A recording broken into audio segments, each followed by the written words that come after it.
Isang araw ay lumapit si Apostol Juan at Apostol Santiago sa ating Panginoong Hesus. Ang dalawang ito ay magkapatid. At sabi nila sa ating Panginoong Hesus kung sila ay makakapasok sa kaharian ng Diyos at naroon na sila, ay kung maaari ay umupo sila sa kanan at sa kaliwa ng ating Panginoong Hesus. Ano ang sagot ng Panginoong Hesus sa kanila?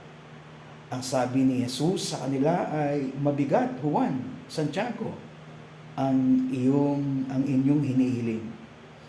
At biglang sinabi ng Panginoon, if you want to be great in God's kingdom, learn to be the servant of all. Yun ang sinabi ng Panginoong Jesus.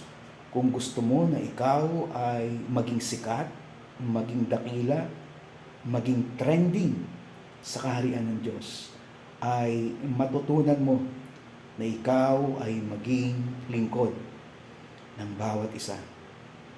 God bless us all.